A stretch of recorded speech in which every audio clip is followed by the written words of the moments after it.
नमस्कार विद्यार्थी मित्रांनो, मी मीरा भूपाळे स्वागत करते तुमचं जय हिंद पाठशाला या यूट्यूब चॅनलमध्ये. आज आपण राष्ट्रीय उत्पन्न समिती या घटकाचा अभ्यास करणार आहोत. चला तर मग सुरुवात करूया आजच्या व्हिडिओला.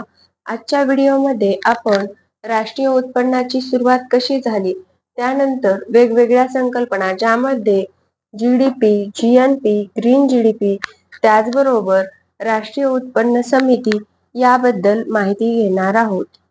राष्ट्रीय उत्पन्न पाहत असताना सुरुवातीला आपल्याला राष्ट्रीय उत्पन्न म्हणजे काय ही गोष्ट समजणं खूप गरजेचं आहे. तर राष्ट्रीय उत्पन्न म्हणजे आपल्या देशाचं सगळ्या म्हणजे जे कोणी असतील, कुटुंब संस्था असतील, कारखाने असतील, सगळे जे कोणी असतील आपल्या देशात कमवते व्यक्ती, त्या सर्वांचं एक साथ जे काही इन्कम असतं त्याला आपण राष्ट्रीय उत्पन्न म्हणतो. साध्या सोप्या भाषेत सांगायचं झालं तर आपले वडील किंवा आई दोघंही जर नोकरीला असतील तर ते दोघं मिळून वर्षाकाठी किती पगार कमवतात याला आपण काय म्हणतो, तर त्यांचं वार्षिक उत्पन्न म्हणतो. त्याचप्रमाणे आपला देश वर्षाकाठी किती पैसे कमवतो याला साध्या सोप्या भाषेत आपण राष्ट्रीय उत्पन्न म्हणत असतो. मग असं हे राष्ट्रीय उत्पन्न मोजलं तरी कोणी, किंवा ही मोजण्याची काय गरज पडली, तर हे मोजण्याचं गरज ही पडली की यातून आपल्या देशाचा विकास व्हायला का नाही ही गोष्ट आपल्याला कळते. जसं की आता आपण आई वडिलांचं उदाहरण घेतलेलंच आहे. दोघंही पगार कमवतात वर्षाकाठी. त्यांचा पगार समजा 1,00,000 रुपये आहे, तर दरवर्षी 1,00,000 रुपये पगार येणार आहे. पण तो आपण खर्च कसा करायचा, किंवा त्यातून आपल्याला कुठल्या कुठल्या सुख सुविधा किंवा सोयी भेटतात, यानुसार आपलं कसं असतंय, राष्ट्रीय उत्पन्नानुसार आपली स्थिती अवलंबून असते. म्हणजे आपल्याला असं सांगता येईल की देश किती गरीब आहे की किती श्रीमंत आहे हे सांगण्यासाठी आपल्याला राष्ट्रीय उत्पन्न मोजणं हे गरजेचं आहे. तर मग असं हे पहिल्यांदा राष्ट्रीय उत्पन्न कुणी मोजलं, तर पहिल्यांदा राष्ट्रीय उत्पन्न हे दादाभाई नौरोजी यांनी मोजलं. ते 1868 साली मोजलं. ते त्यांना 340 कोटी एवढं भेटलं आणि दरडोई उत्पन्न हे 20 रुपये भेटलं. मग हे दरडोई उत्पन्न काय आहे, तर देशाचं एकूण उत्पन्न होतं आपलं 340 कोटी. त्यामध्ये लोकसंख्येनं भाग घालून आपल्याला त्यावेळचं दरडोई उत्पन्न हे 20 रुपये भेटलेलं आहे. त्यानंतर वाडिया आणि जोशी यांनी मोजलं.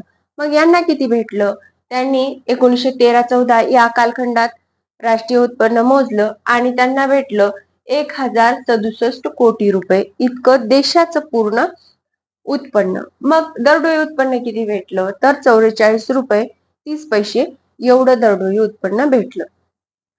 त्यानंतर व्ही.के. आर.व्ही. राव हे आले आणि ह्यांनी मात्र शास्त्रीय पद्धतीने व्यवस्थित गुणांक वगैरे वापरून राष्ट्रीय उत्पन्न मोजण्यास सुरुवात केली. त्यांनी 1931-32 मध्ये राष्ट्रीय उत्पन्न मोजलं, तेव्हा त्यांना 1,689 रुपये एवढं राष्ट्रीय उत्पन्न भेटलं आणि ते दरडोई उत्पन्न हे 62 रुपये होतं.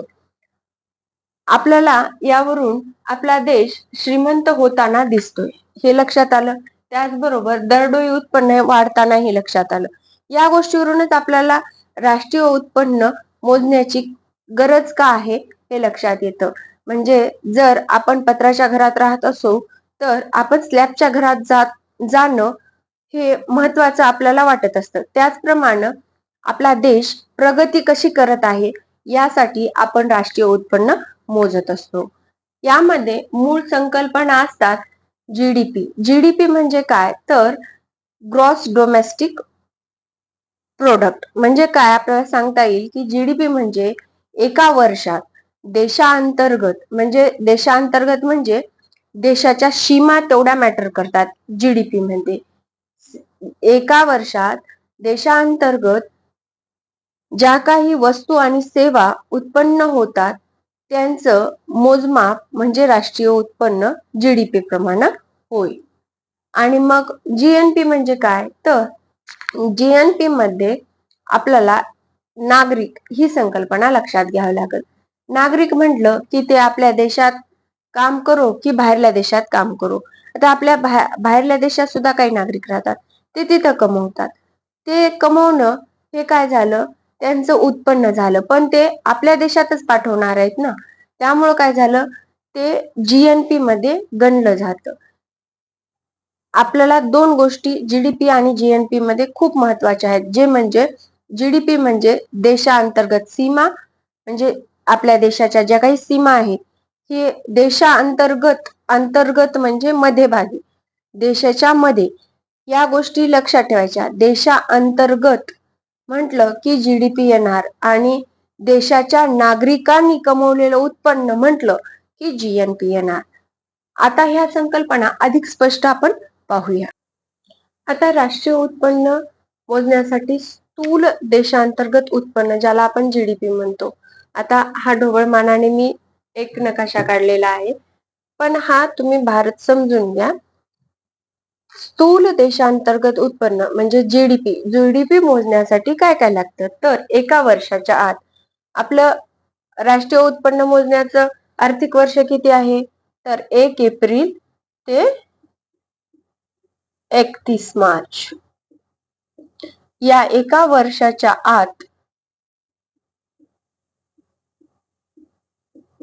आत जे काही आपल्या देशाच्या सीमा अंतर्गत, मग ती अमेरिकेची कंपनी असो का जपानची असो का चीनची असो, कोणत्याही कंपनीने जो नफा कमविलाय तो जीडीपी अंतर्गत आपण मोजत असतो. म्हणजे काय, आपण मोठ्या मोठ्या भाषेत व्याख्या सांगायची झाली तर एका वर्षाच्या अंतर्गत वस्तू आणि सेवा, वस्तू पण आणि सेवा पण, वस्तू कुठल्या, जे काही कारखान्यात एखाद्या गाड्या तयार होतात, गाड्यांचे पार्ट तयार होतात, त्याचबरोबर शेतीमध्ये एखादं उत्पन्न तयार होतं, जसं की गहू, ज्वारी, तांदूळ, आपण हे पण उत्पन्न कमवतच असतो ना, म्हणजे निर्माणच करत असतो.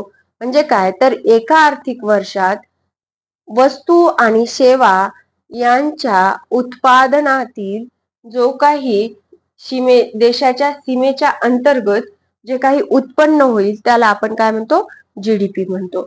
मग ही तर झाली जीडीपीची व्याख्या. आता तुम्हाला हा मॅप जर तुम्ही तुमच्या नोट्स मध्ये काढून ठेवला तर तुम्हाला लक्षात ठेवायला जास्त काळ लक्षात ठेवायला मदत होईल.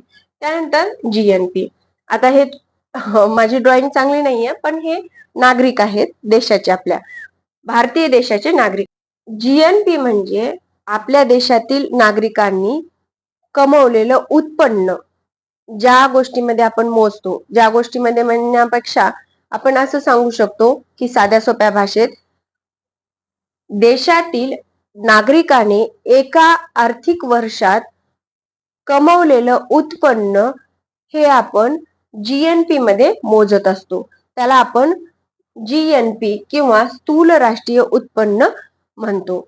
आता ह्याने काय झालं, तर देशाची अंतर्गत शक्ती कळाली. काय कळाली, अंतर्गत शक्ती कळाली, म्हणजे आपला देश किती हराभरा आहे पैशाच्या बाबतीत हे कळालं. पण आपल्या देशातल्या नागरिकांनी बाहेरल्या देशात जाऊन किती पैसे आपल्याला कमवून पाठवले, यातून आपल्या देशातले नागरिक किती म्हणजे उत्पन्न कमवण्यास काबिल आहेत. म्हणून आपण असं म्हणू शकतो की राष्ट्रीय उत्पादन म्हणजे जीएनपी मधून आपल्याला देशाची बहिर्गत शक्ती काय आहे ते कळत असतं. मग या उत्पन्न मोजण्याच्या किंवा उत्पादन मोजण्याच्या किंवा राष्ट्रीय उत्पन्न मोजण्याच्या काही पद्धती आहेत का, तर हो. राष्ट्रीय उत्पन्न मोजण्याच्या उत्पादन पद्धत, उत्पन्न पद्धत आणि खर्च पद्धत या 3 पद्धती आहेत, ज्यामध्ये उत्पन्न पद्धतीमध्ये वस्तू आणि सेवा या दोन्हीचंही मोजमाप केलं जातं. पण जेव्हा आपण उत्पन्न पद्धती मोजतो तेव्हा मात्र फक्त आणि फक्त म्हणजे फक्त सेवांचंच ज्यामध्ये उत्पन्न मोजलं जातो ती आहे उत्पन्न पद्धत आणि उत्पादन पद्धत. आता आपल्याला यावर प्रश्न कसे येतात, एकतर सरळ सरळ व्याख्येमध्ये स्थूल देशांतर्गत उत्पन्न किंवा जीडीपीची व्याख्या काय, त्यानंतर जीएनपीची व्याख्या काय, अशा 4 स्टेटमेंट मध्ये एकतर सरळ सरळ प्रश्न येतो. त्याचबरोबर सगळ्यात जास्त प्रश्न हे आपले राष्ट्रीय उत्पन्न मोजण्याच्या पद्धतीवर येतात.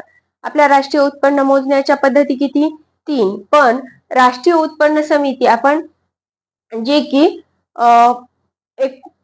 1949 मध्ये, ऑगस्ट 1949 मध्ये आपण राष्ट्रीय उत्पन्न समिती ही स्थापन केली होती. त्यांनी काय सांगितलं, तर उत्पन्न पद्धत आणि उत्पादन पद्धत ह्या दोन पद्धतीचा स्वीकार करण्यास सांगितलं. पण आपण खर्च पद्धतीने सुद्धा उत्पन्न मोजतो. ज्यावेळेस आपल्याला प्रश्न येईल की यापैकी कुठल्या पद्धतीनुसार किंवा यापैकी कुठल्या पद्धती राष्ट्रीय उत्पन्न मोजण्यासाठी वापरल्या जातात, तर त्या आहेत उत्पादन पद्धत, उत्पन्न पद्धत आणि खर्च पद्धत. यानंतर ग्रीन जीडीपी. आता ग्रीन जीडीपी म्हणजे काय? ग्रीन जीडीपी म्हणजे आपल्या देशामध्ये ज्या काही सेवा तयार होतात, जसं की आपण आता पूल बांधणार आहोत किंवा रस्ते रुंदीकरण करणार आहोत, तेव्हा रस्त्याच्या बाजूला जे काही शेत असतं ते काय होतं, त्या रस्त्याच्या रुंदीकरणामुळे त्या रस्त्यामध्ये जातं आणि तिथला काय होतं, पर्यावरणाचा ऱ्हास होतो. कसा पर्यावरणाचा ऱ्हास होतो? शेतीतलं उत्पन्न तर कमी होतच, बरोबर. त्याचबरोबर काय होतं, आजूबाजूला जी झाडं लावलेली असतात, जी रस्त्यात येतात, ती तोडली जातात. त्यामुळे पर्यावरणाला त्रास होतो. त्रास होतो म्हणण्यापेक्षा आपलं पर्यावरण खालावत जातं. अशा गोष्टी ज्या काही नैसर्गिक ऱ्हास होते, त्या गोष्टी कशामध्ये मोजल्या जातात, तर ते ग्रीन जीडीपी मध्ये मोजल्या जातात. मग ही संकल्पना कधी उदयास आली, तर ही संकल्पना 1990 मध्ये उदयास आली आणि पहिल्यांदा 2006 मध्ये चीनने ग्रीन जीडीपी मोजला, बरोबर. मग चीनने 2006 मध्ये ग्रीन जीडीपी मोजला आणि त्यांचा ग्रीन जीडीपी मोजल्यामुळं त्यांचा जीडीपी असा कमी झाला. कमी झाल्यामुळं त्यांनी परत काही प्रयत्नच केले नाही. ते म्हणले आता जीडीपी जर कमी झाला तर बाहेरच्या देशातल्या ज्या काही कंपन्या असतील त्या आपल्या देशामध्ये काही इन्व्हेस्ट करणार नाही. त्यामुळं आपण काय करायचं, हा जीडीपी मोजणं बंद करायचं. कारण आपण किती श्रीमंत आहोत हे दाखवण्यासाठीच तर आपण राष्ट्रीय उत्पन्न मोजत असतो. आणि जर आपण पर्यावरणाचा ऱ्हास जर मोजू लागलो तर आपण श्रीमंत आहोत हे दाखवण्यापेक्षा आपण पुढच्या वर्षीपेक्षा या वर्षी किती आपण पर्यावरणात कमी झालो हे दाखवलं जातं. त्यामुळं त्यांनी ते बंद केलं. मग भारतात अशा प्रयत्न झाले का, तर हो.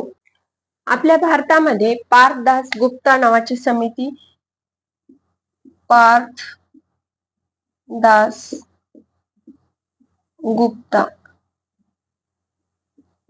नावाची समिती 2013 मध्ये स्थापन केली.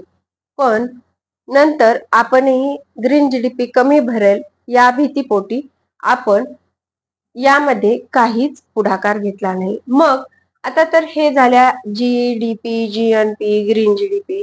मग ह्या मोजताना काही अडचणी येतात का, तर हो, या मोजताना अडचणी येतात. पहिली आणि मुख्य अडचण आपल्याला सांगायची झाली तर आपल्याला असं सांगता येईल की निरक्षरता आहे. आपल्या देशात आजही निरक्षरता आहे. त्यामुळं ही एक राष्ट्रीय उत्पन्न मोजण्यामध्ये आपल्या देशाला अडचण आहे. त्याचबरोबर असंघटित कामगार आहेत. असंघटित कामगार म्हणजे काय,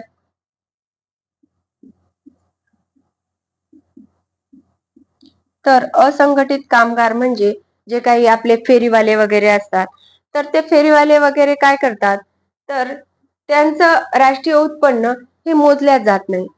त्यामुळं ह्या मुख्य दोन अडचणी आपल्याला सांगता येतील. मग ह्या मोजताना एक आर्थिक वर्ष 1 एप्रिल ते 31 मार्च हे तर गृहीत धरलं. आता ह्या झाल्या सर्व संकल्पना. पण आता आपल्याला हा राष्ट्रीय उत्पन्न मोजण्यासाठी, जीडीपी मोजण्यासाठी आपल्याला सामान्य वर्ष लागेल. कारण जे वर्ष किमतीच्या दृष्टीने सामान्य असतं त्याला आपण आधारभूत वर्ष म्हणतो. कुठलं वर्ष म्हणतो? आधारभूत वर्ष. तर आतापर्यंत आपले 8 आधारभूत वर्ष झाले. किती? 8 आधारभूत वर्ष झाले. आणि आता लेटेस्ट मध्ये 9वं आधारभूत वर्ष आले. 8वं आधारभूत वर्ष कुठलं होतं, तर 2011-12 हे 8वं आधारभूत वर्ष होतं. आणि आता 9वं आधारभूत वर्ष आहे 2022-23. आता हे कोणी सुचविलं, तर हे सुचविलेलं आहे सौम्य कांत घोष यांनी. हे 16व्या वित्त आयोगामध्ये आहेत सदस्य आणि त्यांनी आता नवीन आधारभूत वर्ष स्वीकारायचं म्हणून 2022-23 वर्ष घोषित केलेलं आहे. आता हे वर्ष पाठच करा, कारण यावर परीक्षेत प्रश्न विचारला जाऊ शकतो. याला स्टार मार्क करून ठेवलं तरी चालेल. यावर प्रश्न 100% आपल्याला राष्ट्रीय उत्पन्नामध्ये पाहायला भेटू शकतो. यानंतर आपण राष्ट्रीय उत्पन्न समिती याचा अभ्यास करूया. आता राष्ट्रीय उत्पन्न समिती ही आपल्या भारत सरकारद्वारे स्थापन केलेली समिती आहे. जी समिती 4 ऑगस्ट 1949 ला स्थापन केली. ज्या समितीचे अध्यक्ष होते PC महालनोबिस आणि सदस्य होते DR गाडगीळ आणि KR राव. हे 2 सदस्य राष्ट्रीय उत्पन्न समितीमध्ये होते. त्याचबरोबर त्यांनी राष्ट्रीय उत्पन्न मोजण्यासाठी कुठलं वर्ष हे स्थिर वर्ष मानून आधारभूत वर्ष तयार केलं, तर त्यांनी 1948-49 हे आधारभूत वर्ष मानलं. म्हणजे आपल्याला पहिलं आधारभूत वर्ष सांगता येईल 48-49, बरोबर. त्यानंतर त्यांनी पहिला अहवाल दिला 1951 ला आणि अंतिम अहवाल दिला 1955 ला. तेव्हा त्यांना भारतातील राष्ट्रीय उत्पन्न भेटलं 8,650 कोटी रुपये आणि दरडोई उत्पन्न भेटलं 446 रुपये 90 पैसे एवढं. आता ही राष्ट्रीय उत्पन्न समिती सुद्धा आपल्यासाठी खूप महत्वाची आहे, कारण यावर सुद्धा आयोग प्रश्न विचारत असतो. ही तारीख, त्याचबरोबर अध्यक्ष, सदस्य, आधारभूत वर्ष कुठलं मांडलं आणि पहिला अहवाल कधी दिला आणि अंतिम अहवाल कधी दिला. मग आता आपण आतापर्यंत राष्ट्रीय उत्पन्न समितीमध्ये काय काय शिकलो, तर जीडीपी म्हणजे काय, देशाच्या सीमा अंतर्गत उत्पन्न, बरोबर. त्यानंतर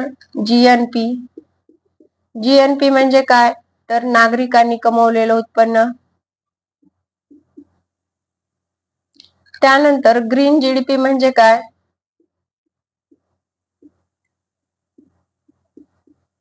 तर पर्यावरणाचा ऱ्हास.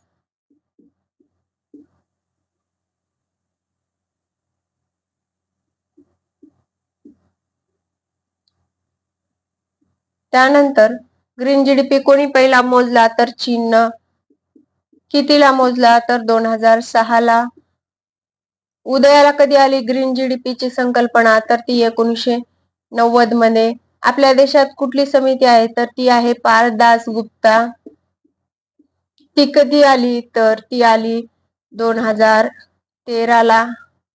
त्यानंतर आपण जीडीपी मोजला का, ग्रीन जीडीपी नाही. ह्या सर्व तर गोष्टी लक्षात ठेवायच्या. त्याचबरोबर आपल्या देशाला येणाऱ्या राष्ट्रीय उत्पन्न मोजण्यासाठी अडचणी त्या कुठल्या आहेत, तर निरक्षरता, असंघटित क्षेत्रातील कामगार, ह्या 2 मुख्य अडचणी आहेत. ह्या पण लक्षात ठेवायच्या. त्याचबरोबर राष्ट्रीय उत्पन्न समिती पूर्णपणे लक्षात ठेवायच्या. त्यानंतर बेस इयर हे 1948-49 हे पहिलं वर्ष होतं. त्यानंतर 1960-61 हे दुसरं वर्ष बेस इयर, आधारभूत वर्ष.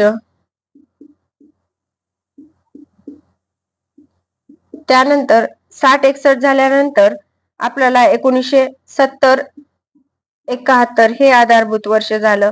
1980-81 हे आधारभूत वर्ष झालं. त्यानंतर 1993-94 हे आधारभूत वर्ष झालं. त्यानंतर 1999 ते 2000 हे एक आधारभूत वर्ष आपण मानलं. त्यानंतर 2004 ते 2005 हे एक आधारभूत वर्ष मानलं आणि 2005 नंतर 2011-12 हे आधारभूत वर्ष मानलं आणि त्यानंतर आता 2022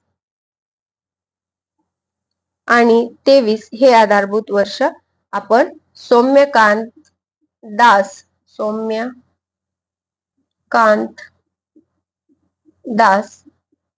यांच्या शिफारशीनुसार वापरणार आहोत. मग आपले एकूण आधारभूत वर्ष किती झाले, 8 झाले आणि हे 22-23 हे कितवं आहे, तर हे 9वं आहे. म्हणजे आपण आतापर्यंत बेस इयर 9 अनुभवलेले आहेत.